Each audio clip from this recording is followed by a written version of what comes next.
আগামী দিনের নির্বাচন বাংলাদেশ জাতীয়তাবাদী দলের জন্য চ্যালেঞ্জের নির্বাচন। এই নির্বাচনে আমাদের জিততে হবে, জিততে হবে, জিততে হবে। জিততে যদি হতে হয় তাহলে আমাদের ঐক্যবদ্ধ হতে হবে প্রথমে এবং সুশৃঙ্খল হতে হবে। আমরা এই লক্ষ্যে যদি একটা মিছিল সুশৃঙ্খল ভাবে যেতে না পারি তাহলে কি সুশৃঙ্খল হওয়া যাবে? যাবে না। প্রিয় বন্ধুরা আমার, আপনারা প্রত্যন্ত এলাকা থেকে ছুটে এসেছেন। আমাদের নির্বাচনী শোভাযাত্রার সূচনা হবে। আমাদের চারিদিকে চোখ কান খোলা রেখে চলতে হবে। প্রিয় বন্ধুরা আমার, বাংলাদেশ জাতীয়তাবাদী দলকে নিয়ে বাংলাদেশের অভ্যন্তরে ষড়যন্ত্র বহির্বিশ্বে হচ্ছে।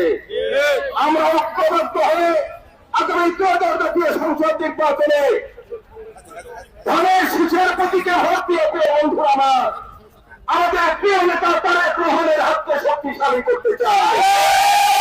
17 বছর অত্যাচার নির্যাতন করে যে মানুষটা হাজার হাজার কিলোমিটার দূর থেকে এই প্রিয় সংগঠনের নেতৃত্ব দিয়েছেন, 8,500 কিলোমিটার দূর থেকে নেতৃত্ব দিয়েছেন, সেই নেতা এখন আমাদের কাছে এসে নেতৃত্ব দিয়েছেন।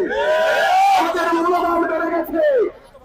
আজকে আমরা এই বিজয় উল্লাসে শোকাভিভূত।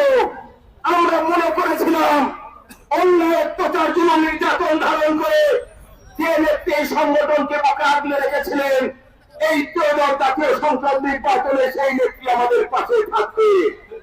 বাংলাদেশের 18 কোটি মানুষ সহ বহির্বিশ্বের কোটি কোটি মানুষ এই নেত্রীর জন্য দোয়া করেছিলেন আল্লাহ পাক তাকে যেন সুস্থ করে।